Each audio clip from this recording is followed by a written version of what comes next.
We celebrate resilience as though the ability to keep bouncing back is always a virtue.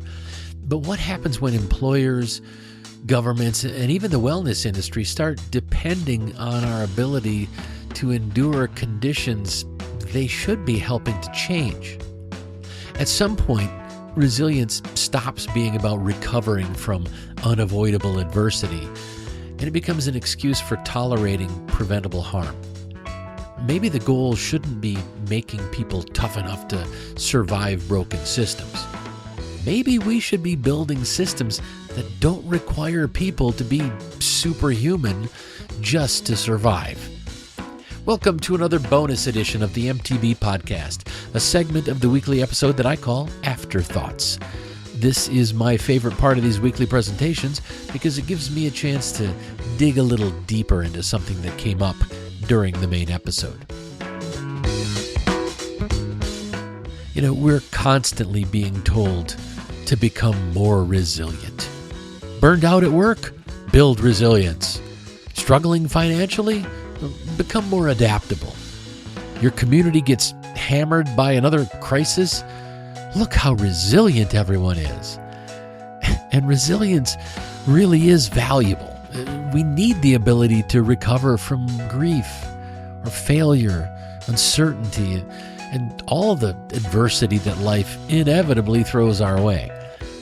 But somewhere along the line, we turned that healthy capacity to recover into an expectation that people should simply keep absorbing damage.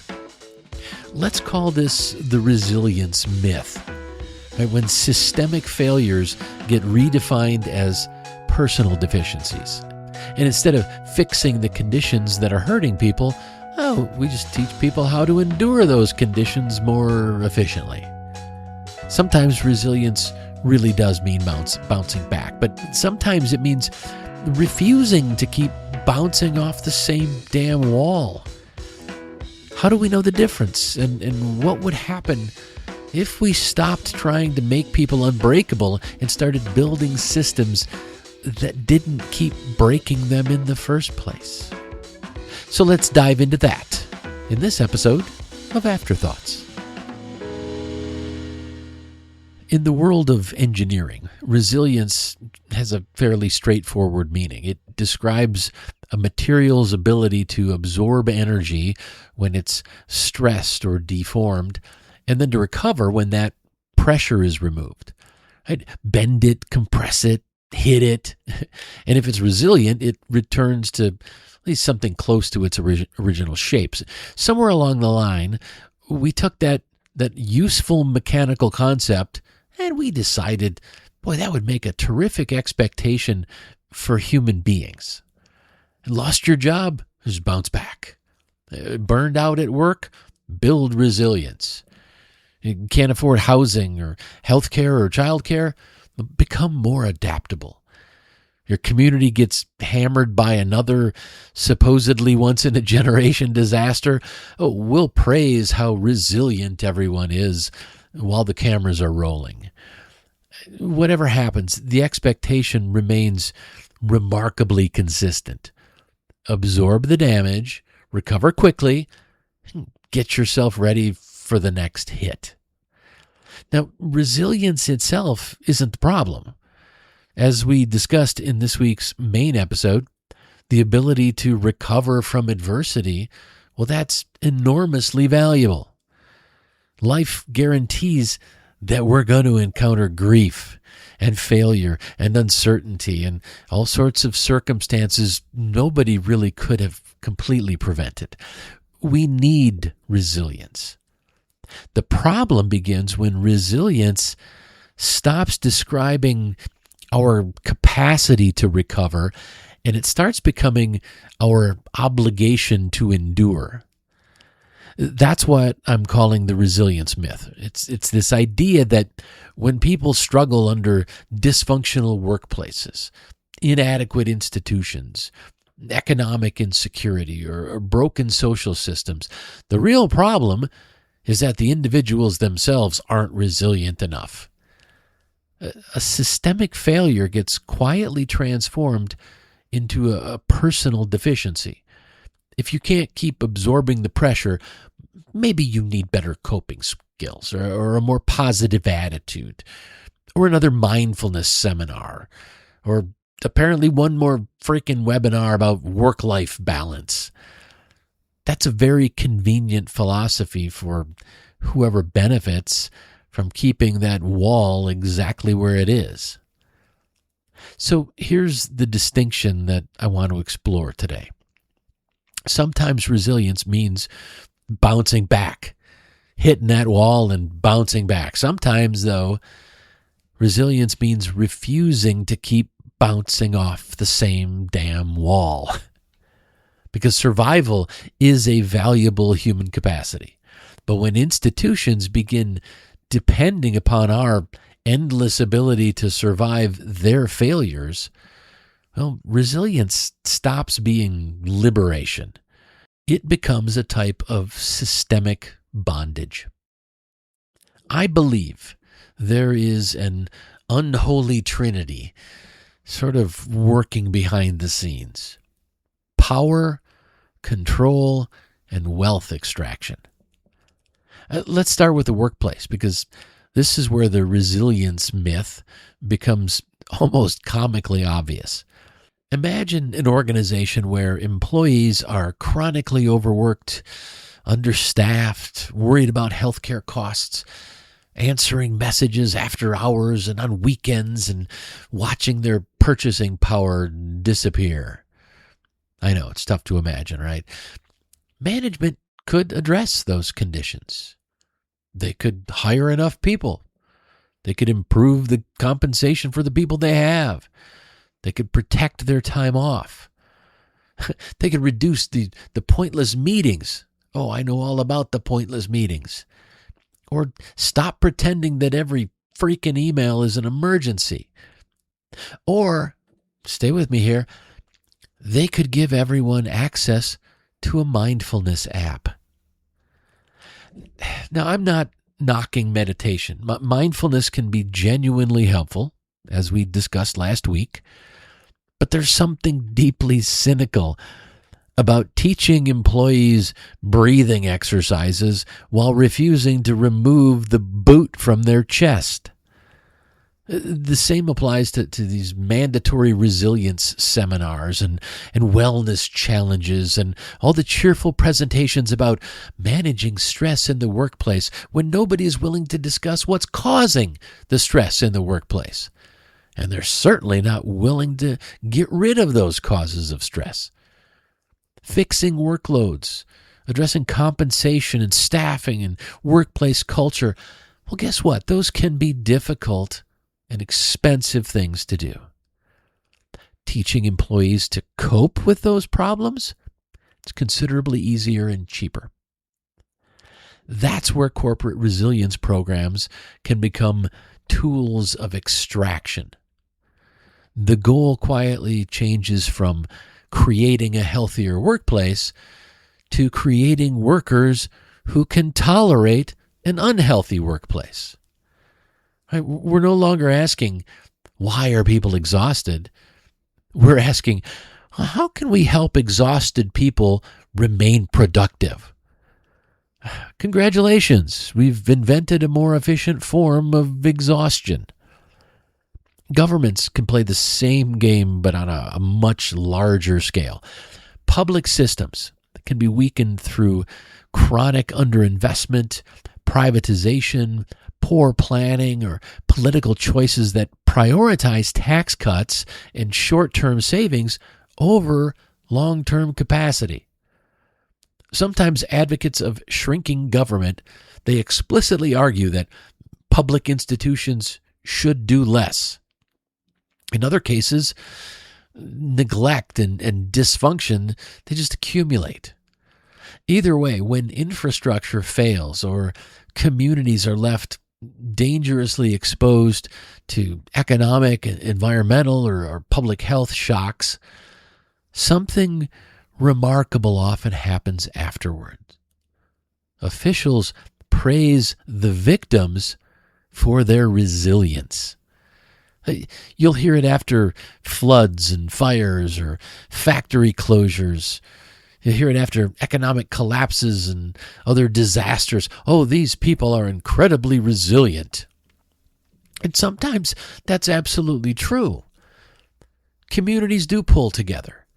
Neighbors rescue neighbors. People share food, shelter, money, labor. That's human solidarity at its best. But praise for that can also become camouflage for something else. If people repeatedly have to rescue themselves and their neighbors because the institutions that are responsible for protecting them have failed, well, calling those people resilient, it can become just a form of political gaslighting. Their ability to survive becomes the story, instead of asking why they were placed in such a vulnerable position in the first place. Right? Neglect gets transformed into an inspirational tale about character. Apparently, if we slap enough inspirational music underneath the video footage, institutional failure, it turns into a heartwarming story about the human spirit. And if you think I sound cynical about that, let's talk about the so-called wellness industry, which has discovered that all this stress, it creates a tremendous business opportunity. Now, again, there's nothing inherently wrong with therapy, exercise, meditation, journaling, yoga, or self-help. I use a lot of these tools myself. The problem is what happens when legitimate practices become wrapped in this ideology that privatizes every problem. You're burned out? Improve your morning routine. You're financially stressed? Change your mindset. You're overwhelmed trying to balance work and childcare and elder care and sometimes just basic survival. Well, you need to practice gratitude. And at its most ridiculous, this toxic positivity suggests that if your circumstances aren't improving, perhaps you simply haven't manifested the right energy yet. Now, pay attention to what's happening here. The question keeps turning inward.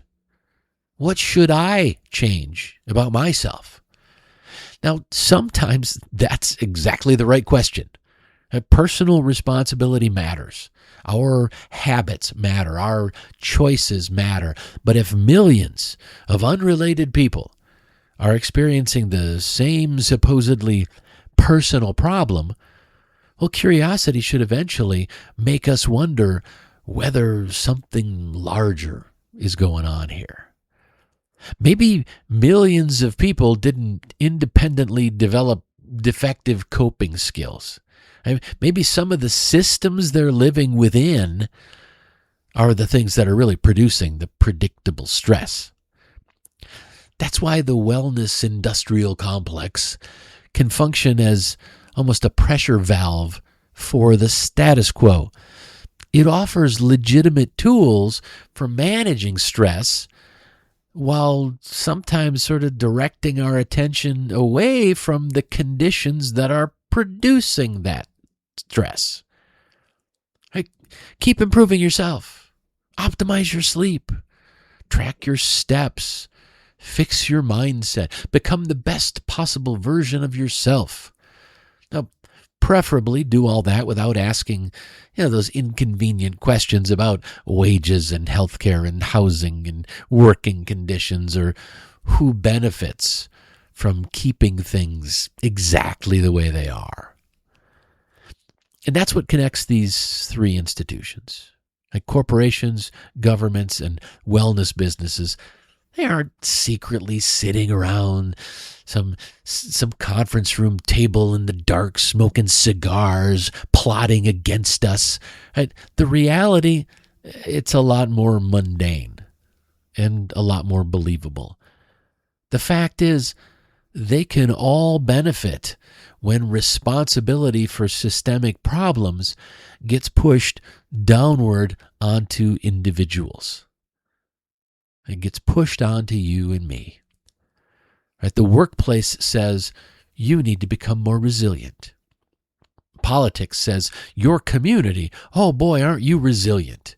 Wellness culture says build your resilience. And somewhere along the way, nobody bothers to ask the obvious question. Hey, given all the amazing advances in this modern digital age, why the hell do people need to be this resilient in the first place? Underneath the resilience myth is an even older story. The strong individual. Rugged individualism.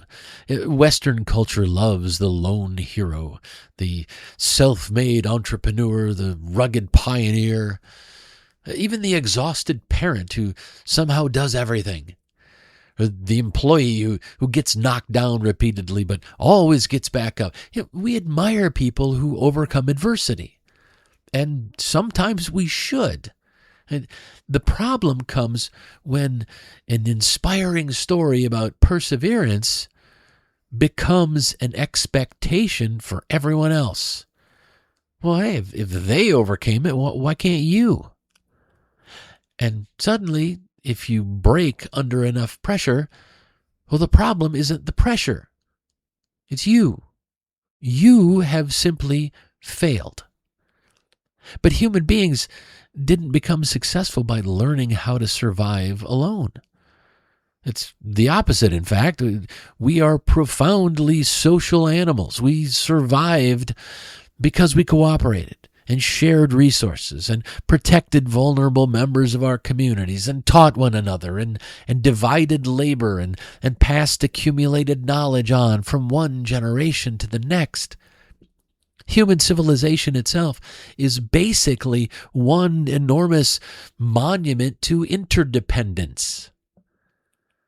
Even the most fiercely independent person depends every day on farmers, construction workers, teachers, doctors, engineers, sanitation workers, utility crews, thousands of people they'll never meet. So why do we keep pretending that needing other people represents some kind of personal failure? A humanist understanding of resilience starts by just rejecting that premise. Dependence isn't the opposite of strength.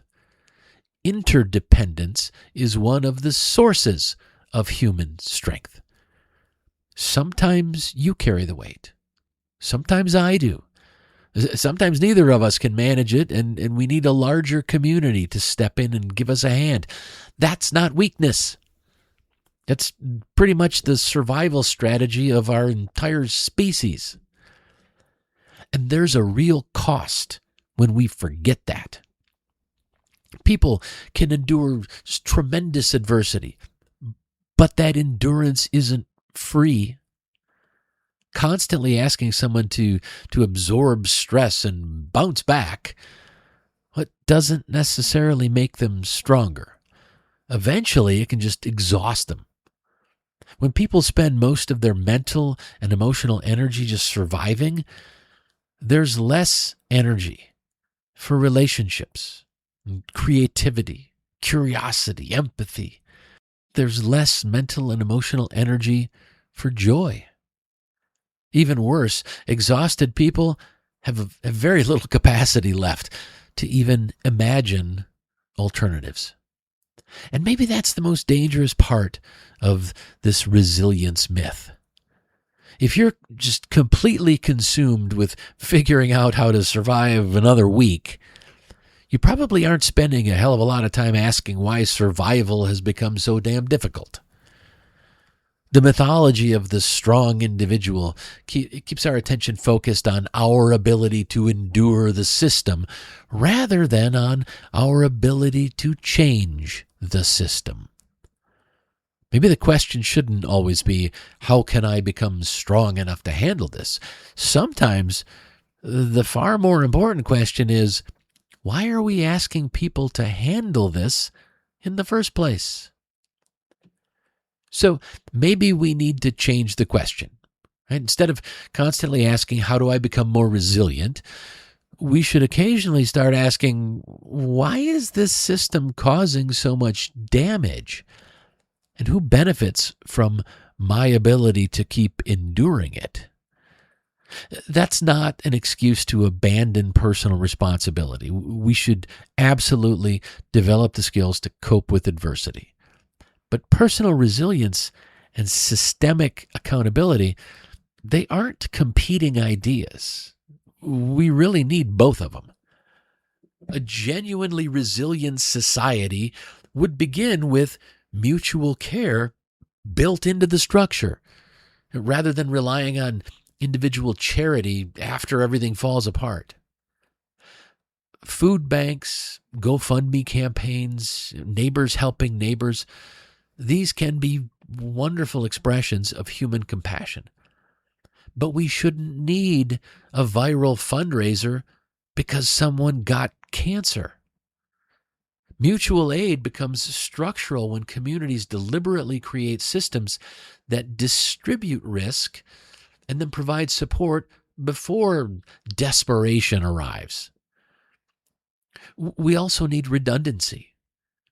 Engineers understand this perfectly. If one component fails and the entire system collapses, you've designed a fragile system. Human lives shouldn't work that way either. Losing a job shouldn't automatically mean losing health care. A broken transmission in your car shouldn't threaten your ability to go to your job and pay for your housing. An illness shouldn't wipe out your family's savings. Resilient systems contain backup supports so that ordinary adversity doesn't become personal catastrophe. And we need to stop allowing institutions to substitute praise for accountability. When workers survive impossible workloads, when communities rebuild after preventable disasters, or when families somehow endure economic instability, don't just tell them how inspiringly resilient they are. Ask what failed. Ask what could have prevented some of the damage. Ask who had the power to change those conditions but didn't. That's the philosophical shift that I'm arguing for. Resilience shouldn't simply help people survive broken systems. Resilience should help us build better systems. So yes, strengthen yourself. Learn to adapt. Develop coping skills. Build supportive relationships. But don't become so proud of your ability to endure running into that wall that you forget to ask why the damn wall is still there. Sometimes the resilient response isn't bouncing back. Sometimes the resilient response is building something better. So let's stick with our analogy of the wall. Okay, resilience can help us recover after we hit it. It can teach us how to absorb the impact, gather ourselves up, and then keep moving. That is valuable. It truly is. But if we keep smashing into the same wall over and over again, eventually resilience requires us to stop admiring how quickly we recover and to start asking why the hell nobody has moved that wall yet. Because a system that requires ordinary people to become extraordinary just to survive is not a resilient system. It's a failed system that's being propped up by resilient people. And I think that's where humanism gives us a different measure of success. We shouldn't judge a society by how much suffering its people can endure. We should judge it by how effectively people cooperate to reduce unnecessary suffering in the first place. The goal isn't to create superhuman workers who can tolerate endless stress or families who can somehow survive permanent economic insecurity. or communities that repeatedly rebuild after preventable failures. The goal should be creating conditions where ordinary human beings can live decent, meaningful lives without constantly operating at the limits of their endurance. Now, that requires something more demanding than individual toughness. It requires cooperation, empathy, fairness, integrity, curiosity about why our systems work the way they do, and then the courage to change those systems when they stop serving human well-being. So yes, build your personal resistance. Absolutely. Life will always contain grief, failure, uncertainty, and adversity that no economic system or government program could ever completely eliminate. Learn how to recover. Build relationships you can depend on. Become someone that others can depend on too. But learn to recognize the difference between adversity that must be endured and brokenness that should be changed. Sometimes resilience means getting back up. Sometimes it means helping someone else get back up. And sometimes it means looking at the wall we've all been bouncing off of and saying, enough. Let's tear this damn thing down and build something better. Let's stop trying to make ourselves unbreakable. Instead, let's commit our collective energy to breaking the systems that demand our endless endurance, and then rebuilding a world that's structured around justice, care, and genuine shared stability. That, my friends, is today's afterthought.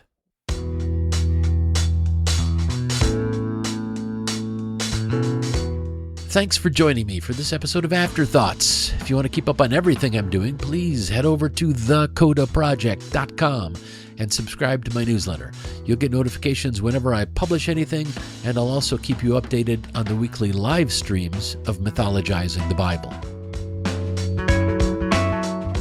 If you subscribe for free over at the Coda Project, you'll start receiving my publication called The Weekly Compass.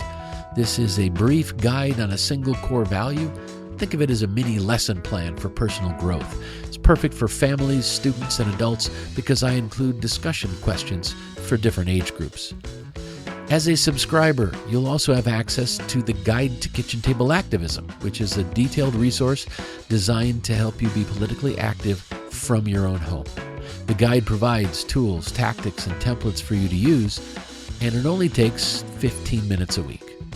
If you care about our democracy, our country, and our world, then I encourage you to check it out.